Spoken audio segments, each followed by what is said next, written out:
Hello everyone and welcome to my video, and today we're going to be talking about the Anglo Saxon architecture, and this is what we are told is the Anglo Saxon architecture and how they lived in the UK when they were here, apparently. Obviously, when we think about architecture previous to this, you've got pyramids that we're told existed prior to this, and you've got the Roman Colosseum, which was a huge building, and it seems like the Anglo-Saxons regressed completely, and I could never get my head around this. Like, how was it that they were so incompetent?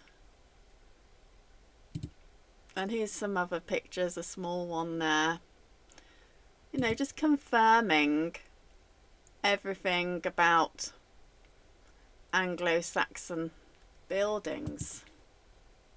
There you go, you've got your little chimney pot there where it all came out of, according to the narrative. There's another little building which was someone's house, we're told. Then you have this massive tower here called the Colosseum in Italy, and that's quite huge and massive, isn't it? I don't know if it reminds you of something, but it does for me.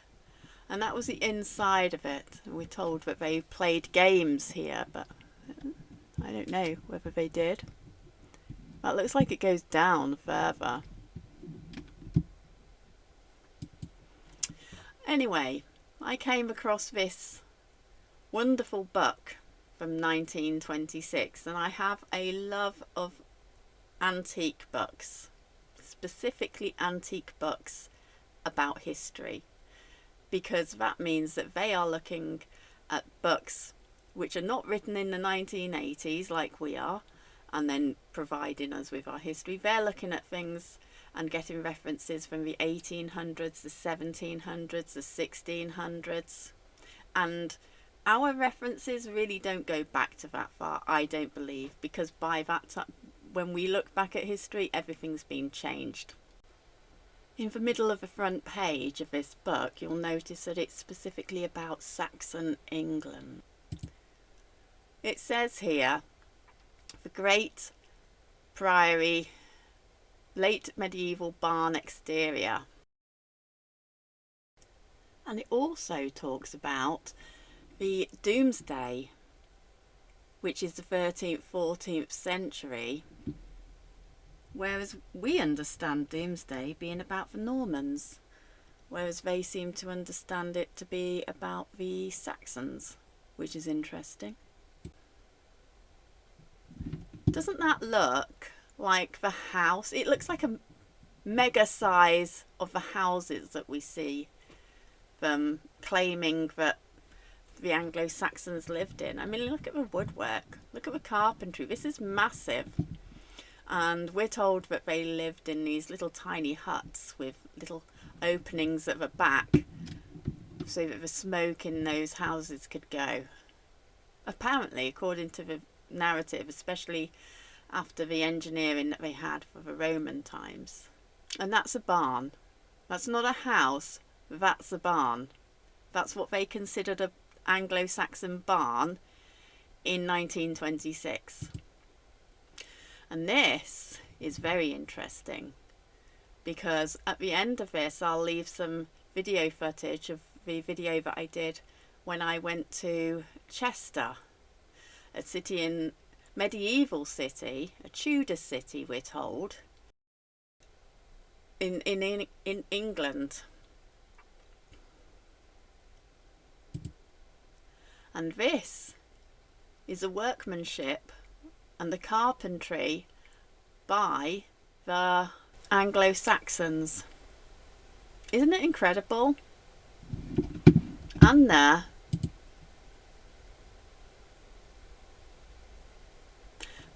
what was it that Jesus did as a living? Wasn't he a carpenter? I think he was a carpenter.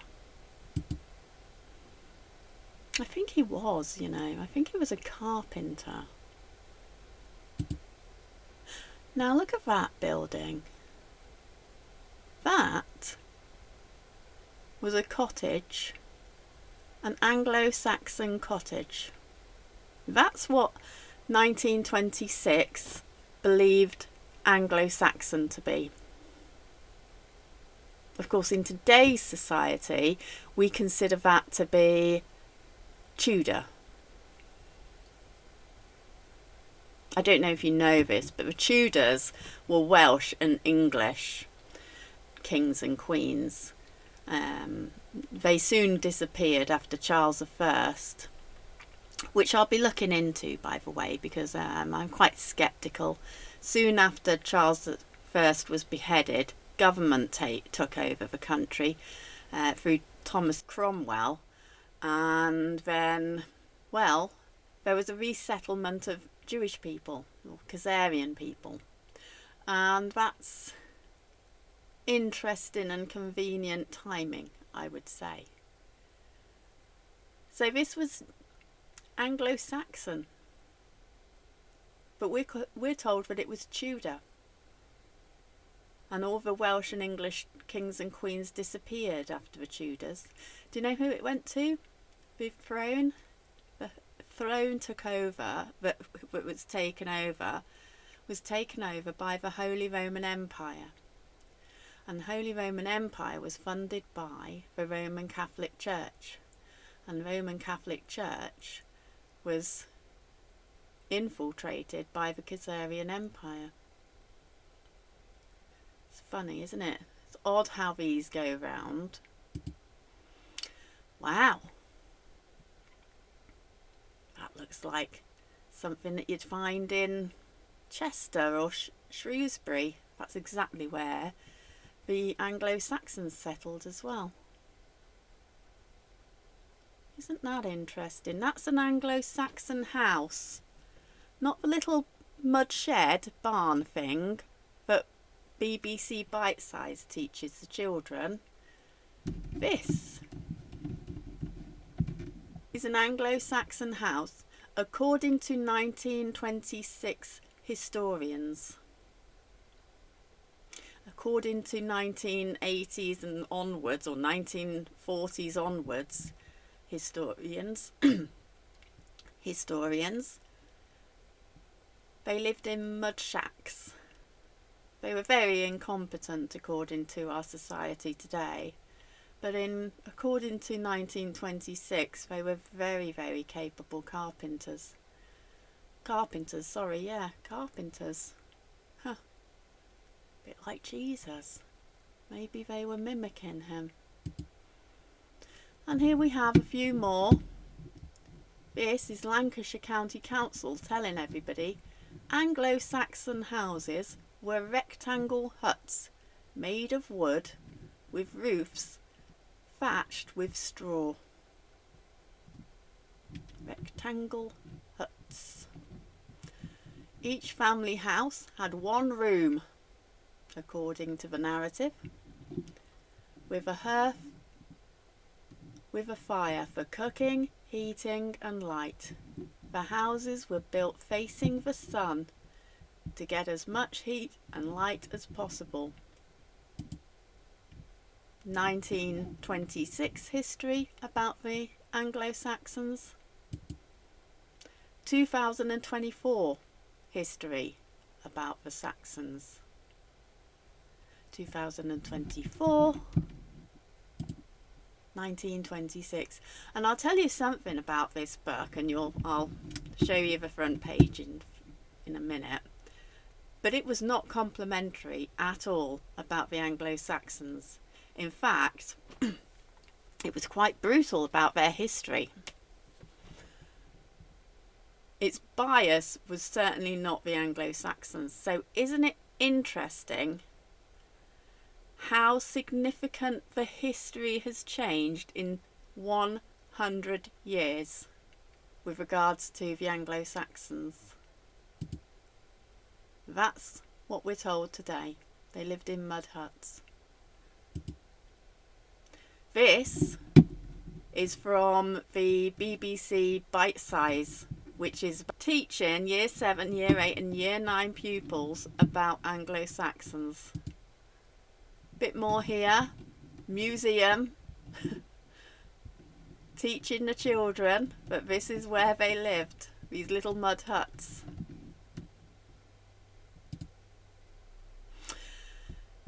Now, I've talked about this before, but our calendar changed in 1750. Charles I was beheaded in the 1600s. I don't know quite when, without it in front of me. But government took over. Thomas Cromwell resettled, let's call them the Pharisees, who came here. And then a new calendar was established. That's handy. Apparently there were riots about that. In 1751, Britain and its overseas colonies, including Wales, adhered to the old Julian calendar system introduced by Julius Caesar in 46 BC, where the start of a new year began on March the 25th, Lady Day, and ended on the 31st of December. This calendar was increasingly viewed by Parliament, hence the need to get rid of the monarchy, I guess, as being out of step with the continent Gregorian system. A new solar calendar, used throughout Western Europe and introduced by Pope Gregory the 13th in 1582.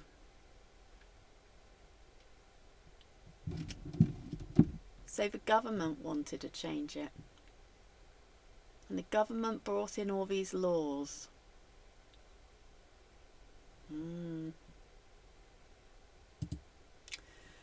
Anyway, I just wanted to look at this because when I think of the Colosseum, I can't help but wonder, where is it? Go through all these pictures. There we go. There's a front cover of a book. Yeah. When I think of the Colosseum, you see that?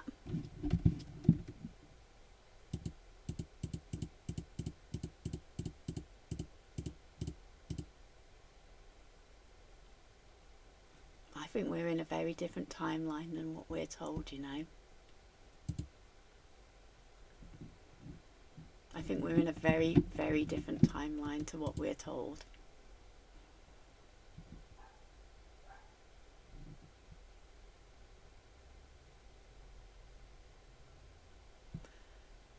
The Colosseum.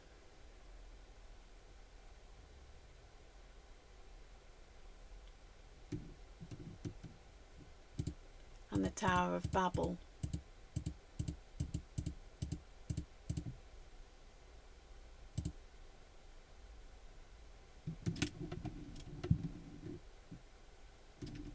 It's interesting, isn't it? It's just interesting. I mean, it could just be the Colosseum like we're told, of course. But then you have to explain to me why the historians of history believed Anglo Saxon buildings to be very different to what they do today. Why are they claiming that that's what they lived in? when 100 years ago it was this.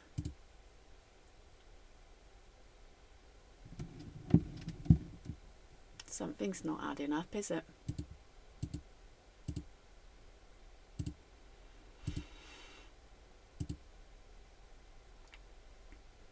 And neither is our calendars. That's certainly true. Our calendar is not adding up.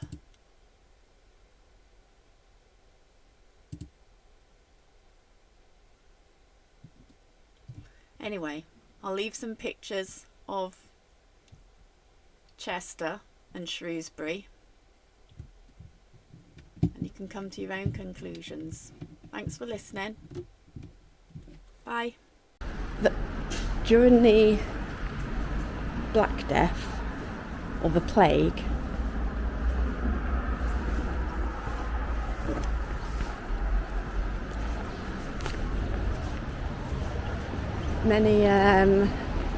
many people ran from Chester. They fled because they were so scared of the idea of dying because of this pandemic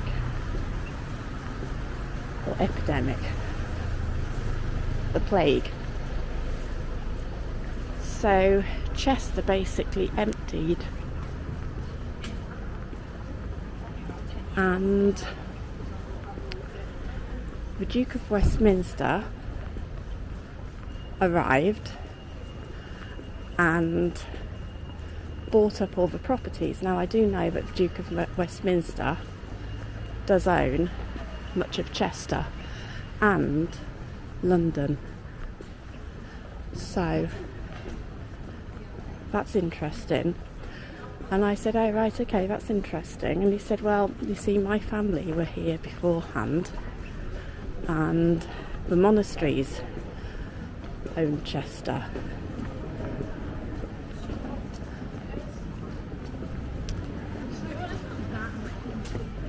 And that's led me to wonder about the idea of a millennial kingdom.